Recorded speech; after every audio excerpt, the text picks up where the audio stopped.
In the shadows of Cape Town lies a fortress where survival isn't guaranteed, a place where men vanish into overcrowded cells, swallowed by the violence that rules the night.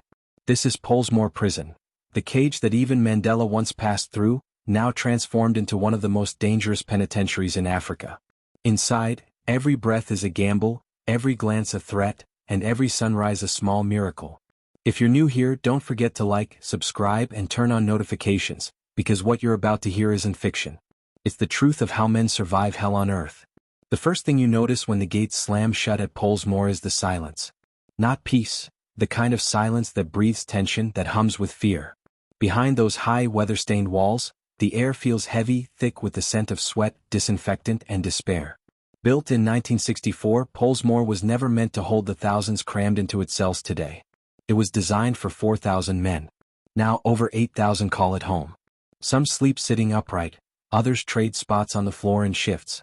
Rats move freely, unbothered by the chaos, gnawing at scraps left behind after meager meals. Here hierarchy is written in blood. The notorious prison gangs, the 20 SIXS, 27s and 28s, run the cell blocks like underground kingdoms. Each tattoo, each scar, tells a story of allegiance and survival. A single wrong word can decide your fate. A former inmate named Sifo recalls the day he arrived. He was 22, convicted of armed robbery. He remembers the transport van, the rattling metal, the sweltering heat, and the long ride up the mountain road. When the gates opened, he saw men watching from the windows, faces hard as stone. "Welcome to hell," one of them whispered. Inside he was stripped, searched, and thrown into a cell already bursting with 20 other men. The walls were slick with moisture, the toilet a rusted hole in the corner. There was no mattress, just a torn blanket and the stench of unwashed bodies. That night, someone screamed in the next cell. Nobody moved. Screaming was normal here. Guards walked the corridors indifferent. Many had long given up trying to control the gangs. Instead, they negotiated, trading small favors for peace. The gangs, in turn, kept a brutal kind of order. Those who obeyed the code lived. Those who didn't, disappeared. Food was another battlefield. A tray of watery porridge could start a riot. Cigarettes were currency, blades were everywhere, and trust was extinct. The 20 SIXS controlled money and trade, the 27s upheld discipline and blood oaths, and the 28s ruled through violence and sex. Together, they turned Pollsmoor into a city of fear. Sifo learned quickly.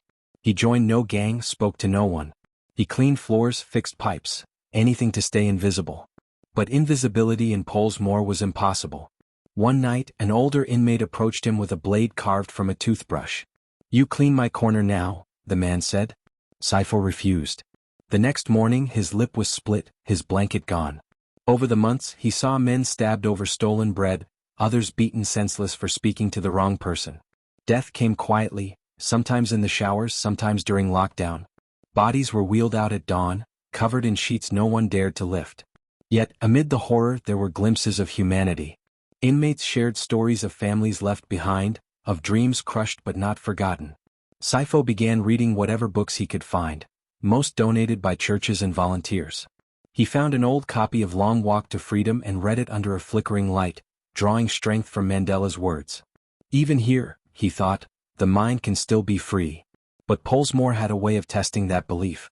When a tuberculosis outbreak swept through the prison, hundreds fell ill. Overcrowding turned the cells into death traps. The sick coughed blood into rags. The healthy tried to sleep sitting upright, terrified to breathe too deeply.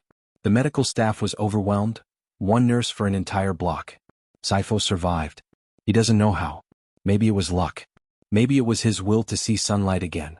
When he finally walked out after 7 years, he didn't celebrate. He said nothing. He simply looked back at the towering walls and whispered, "Not everyone leaves." Today he works with a community group helping ex-offenders rebuild their lives. But every night he still dreams of those walls, the echoing footsteps, the smell, the faces of men he'll never see again. Pollsmoor for him is not a place. It's a scar that never fades.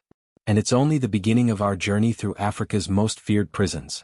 The air outside Nairobi is dry, heavy with dust that clings to your skin. Yet beyond the bustling highways and distant farmlands lies a place few dare to imagine, Kamiti Maximum Security Prison. Its massive iron gates rise from the earth like the mouth of a beast, swallowing thousands of men condemned to vanish from public sight. Built in the 1950s by British colonial authorities, Kamiti was once a symbol of imperial control. Decades later, it became something darker, a pit of punishment, where Kenya sends its most dangerous criminals and political dissidents alike. To this day, locals whisper its name like a curse. Kamiti, the place where the living envy the dead.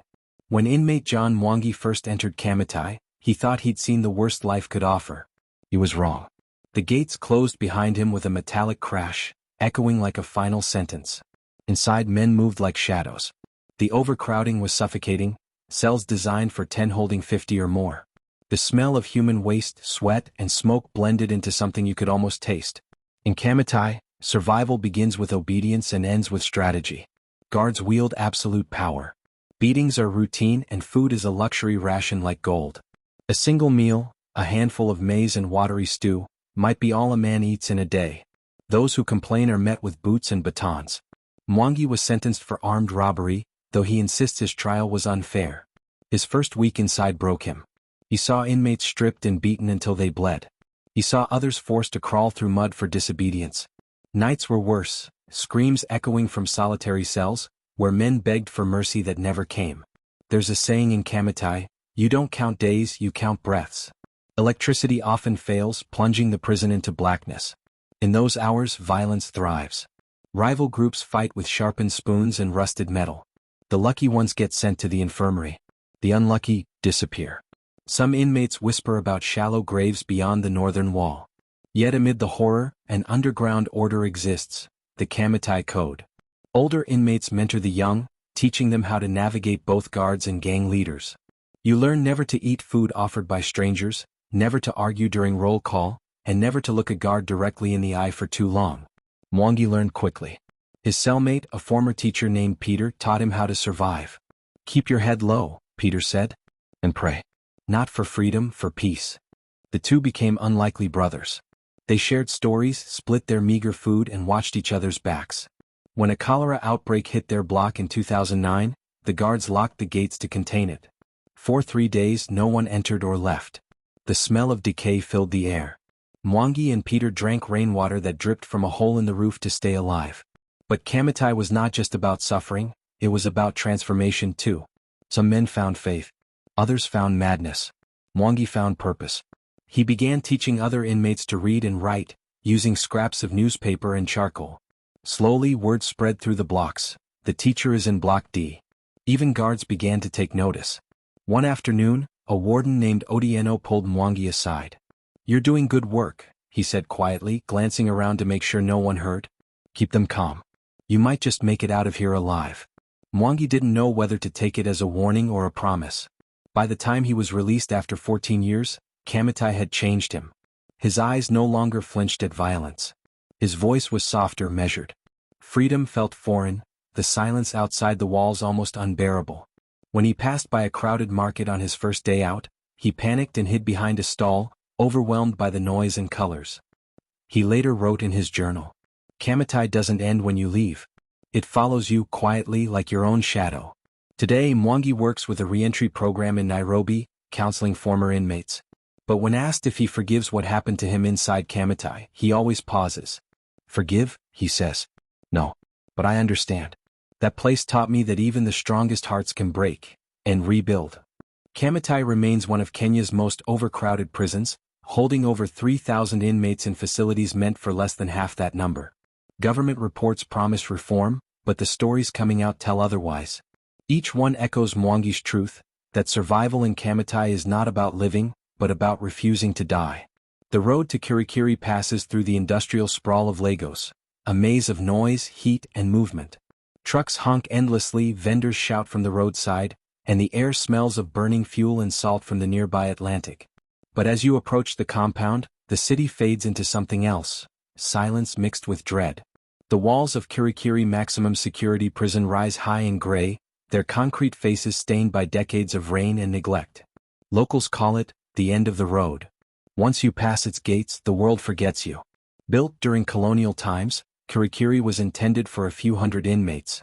Today it holds over 2,000, packed into sweltering cells with no ventilation, no clean water, and no certainty of tomorrow. Human rights groups have called it one of the harshest detention centers in West Africa. To those who've lived inside, that description feels far too kind. When Emeka, a small-time mechanic from Anambra, was arrested in 2006 on false charges of armed robbery, he thought he'd be released after proving his innocence. Instead, he spent 11 years waiting for trial. 11 years in a system where the slow wheels of justice grind men into dust. He arrived at Kirikiri on a humid evening. The heat pressed down like a weight. The first sound he heard inside was the clang of steel doors, followed by the low murmur of hundreds of voices, tired, angry, resigned. His cell was a narrow space with cracked floors and 23 other men already inside. No mattresses, no fans. Just a thin smell of mold and sweat that never went away.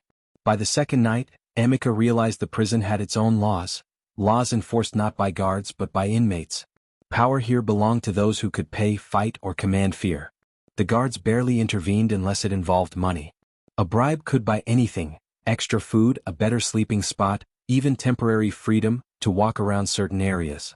Without cash you were invisible. Without allies you were prey. Inside Kirikiri, Emeka said later, you learn fast that money feeds you but respect keeps you alive. The cell leaders, known as captains, controlled everything. They assigned sleeping spots, managed food, and collected levy from newcomers. Refusing meant punishment, beatings, starvation, or worse. Guards often turned a blind eye, sometimes even supporting the captains in exchange for favors. Meals came twice a day, a watery bean porridge in the morning and a lump of gari at night. Water was rationed and brown with rust. Diseases spread easily: malaria, cholera, skin infections. Medicine was a luxury only the privileged received. The worst part, Emeka recalled, wasn't hunger or violence, it was hopelessness. Days bled into each other. Without trial, he didn't even know what he was waiting for. Men around him aged rapidly, their faces sank, their eyes dimmed. Some went mad, talking to themselves until guards dragged them to isolation. But even in this darkness, humanity refused to die. One of Emeka's cellmates, Bello, was a former banker convicted for fraud. Unlike most, he still had connections on the outside. Once a month, his wife brought food and soap, treasures in Kirikiri. Bello shared with others, earning him loyalty. He helped Emeka write petitions to court, guided him on legal procedures, and perhaps most importantly taught him patience. You don't fight the system, Bello said. You outlast it. Years passed. Rumors of reform came and went. Journalists visited occasionally, snapping pictures before disappearing behind bureaucracy. The prison library, built with donations, held torn books and outdated newspapers. Still, Emeka read them religiously, clinging to every headline from the world outside. In 2015, a human rights organization took up his case. They discovered missing documents, lost evidence, and a judge who'd been transferred years earlier without follow-up. It took another 2 years before Emeka was finally declared innocent. When he walked out, the world had changed: smartphones, new highways, new slang. His mother had died. His younger brother, who once visited him weekly, was now married with 2 children. Freedom felt unreal. He often said, "Kirikiri didn't just imprison my body, it paused my life." Today, Emeka works with a legal aid foundation, helping others still trapped in Nigeria's slow justice system. His story is one of many echoes of a broken structure that consumes lives by the thousands. Behind Kirikiri's walls, some still wait. Some still rot without trial. And some, like Emeka once did, cling to hope, fragile but unbroken. Because even in the darkest prisons, hope is the last thing they can't confiscate. On the outskirts of Kampala, tucked behind rust-colored walls and barbed wire, stands Luzira Maximum Security Prison, Uganda's most famous correctional facility. To outsiders, it looks like any other African prison: tall fences, watchtowers, armed guards pacing in the sun. But those who've been inside say Luzira is different, not because it's soft but because it forces you to face yourself. When you step through its gates, you feel the weight of control. Everything moves with military precision. Inmates line up in quiet rows, guards issue commands like clockwork, and not a single voice dares to rise above another. It's not chaos that rules here, it's discipline. Yet beneath that order lies a deeper truth. Luzira breaks you slowly from the inside out. For James Okello, a former taxi driver serving a 25-year sentence for manslaughter, Luzira was both punishment and rebirth. He still remembers his first morning there: the blinding light, the buzz of flies, and the endless counting. Guards marched them through registration, stripped them of their clothes, and assigned them to wards, massive communal cells lined with bunk beds and concrete floors polished from decades of footsteps. At night, the heat was suffocating. The fans barely worked and sweat dripped from the ceilings. But what struck James most was the silence. Unlike Kirikiri or Kamiti, there were no screams, no fights, no shouting. In Luzira, silence was survival. The prison governor, Johnson Bayabashija, a stern but respected man, had introduced reforms that shocked many. Inmates were taught farming, carpentry, and even law. Violence was punished not with beatings, but with isolation and hard labor. The system was brutal in its own way, but it gave purpose. Every morning, James and his ward rose at 5 a.m. They cleaned their quarters, recited the prison creed, and marched to the fields. Under the scorching sun, hundreds of men tilled acres of land, growing maize, beans, and vegetables that fed the entire facility. For many, it was the first honest work they had ever done. Luzira doesn't kill you, James said later. It reshapes you, like a hammer to metal. But make no mistake, life there was still harsh. Food rations were minimal, medical care was rare, and punishment was swift. The guards enforced rules with absolute power, and prisoners who broke them faced long stretches in solitary, a cell so small you could touch both walls at once. Inside those walls, men confronted their ghosts. Some found God. Others broke entirely. James found something in between, a strange calm that came from accepting the reality of his sentence. One day an NGO volunteer brought books to the ward. James picked up The Art of War by Sun Tzu, not realizing how much it would change him. He began reading obsessively, not about battle but about discipline and control. Soon he started mentoring younger inmates, teaching them English and arithmetic. His reputation grew. Even guards began to respect him. By 2016, James had helped establish a small education unit inside the prison, a dusty classroom with broken benches and a chalkboard.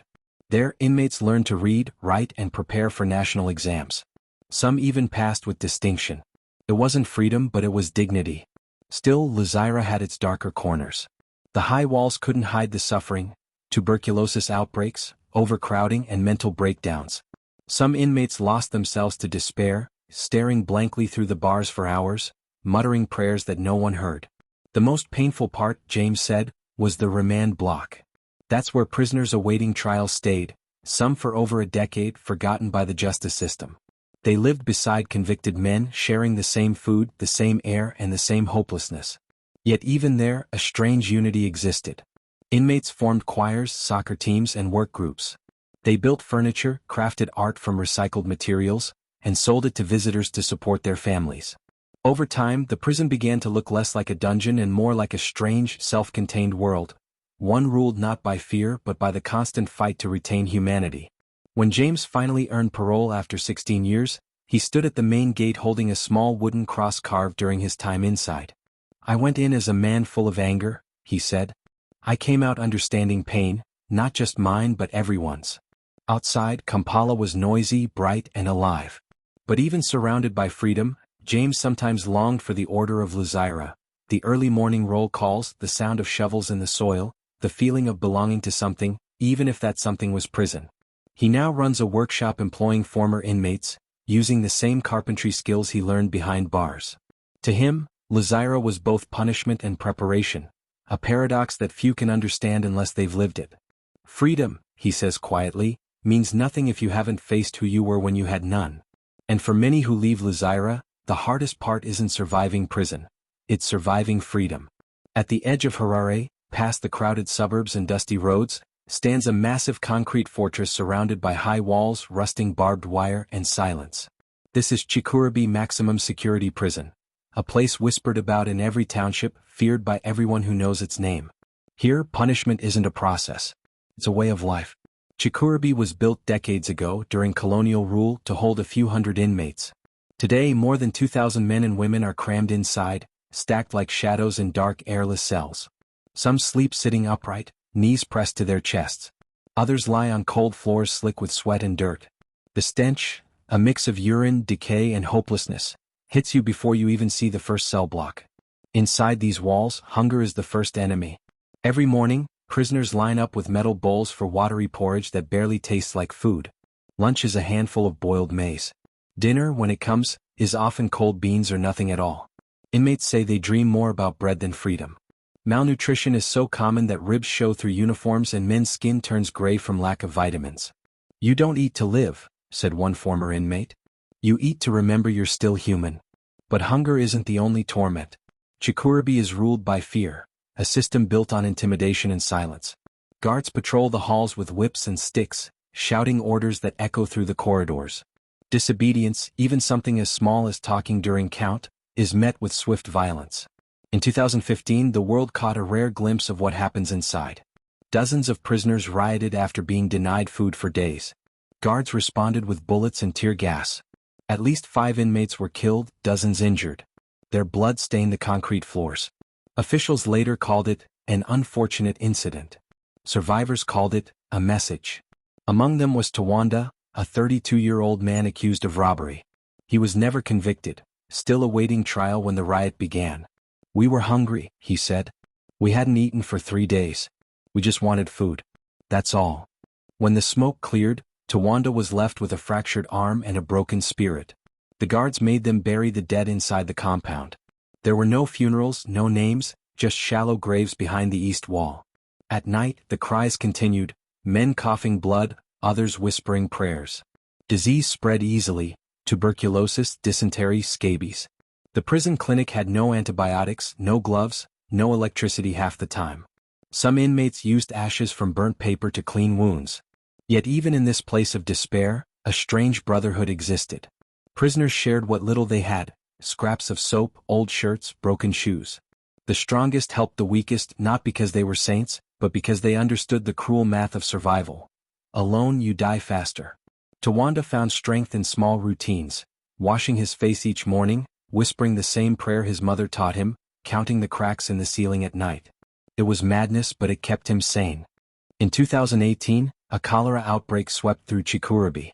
The sick were isolated in a crumbling block the inmates called the dying wing. Tawanda volunteered to carry water to them, a decision that nearly cost him his life. "I wanted to feel useful," he said. "Even in hell you can still do one good thing." He got infected but survived. Months later he was unexpectedly released when the court dismissed his case due to lack of evidence. After 5 years behind the walls he stepped outside, barefoot, thin, trembling, but alive. Today he lives quietly in Muter, working as a carpenter. He never talks about Chikurubi in detail. "Some things," he says, "should stay buried where they happened. But others can't stay buried." In 2020, international reports again exposed Chikurubi's horrors: starvation, torture, and prisoners kept in chains for weeks. The government promised reform, yet survivors say nothing has changed. Guards still rule with fear. Food still disappears. And hope remains a rare visitor. Still, men like Tawanda prove that even in the darkest corners of human cruelty, survival is possible. Not by strength, but by sheer will to see one more sunrise. Because at Chikurubi, every sunrise is proof that you beat death one more time. In the center of Freetown, where the sound of traffic mingles with ocean winds, stands a crumbling colonial structure surrounded by rusting fences and misery. Officially called the Freetown Central Prison, it's known to everyone simply as Pademba Road, a name that sends shivers through Sierra Leonean households. Built in 1914, Pademba was designed to hold 300 inmates. Today it houses more than 2,000, squeezed into rotting cells meant for a handful. The walls are peeling, the ceilings leak, and the air is so foul that first-time visitors often vomit within minutes. But for those trapped inside, this is life and death. During the Civil War years of the 1990s and early 2000s, Pademba became a human dumping ground. Rebels, soldiers, petty thieves, and political dissidents all ended up here, mixed together in a blur of fear and revenge. Guards were poorly paid and hungry themselves. Corruption became survival. Food supplies vanished before reaching the prisoners. Soap, medicine, and clean water were traded like gold. An ex-inmate named Mohammed Koroma still remembers his first night. Arrested during the chaos of 1999, accused of aiding rebels, he was beaten and thrown into a cell so crowded that men had to stand to sleep. Sweat dripped from the ceiling and rats scurried across bare feet. There was no day or night, he said. Only heat, darkness, and screams. Disease stalked every cell: malaria, cholera, scabies, but the dead weren't always removed right away. Sometimes, the living had to sleep beside the bodies until morning. There was nowhere else to put them. Pademba had its own rulers, inmates called OCS, officers in charge, who enforced control with fists and blades. They decided who got food, who slept near the window, and who lived or died. The guards relied on them to maintain order, turning the prison into a miniature kingdom of fear. Mohammed learned the hard way.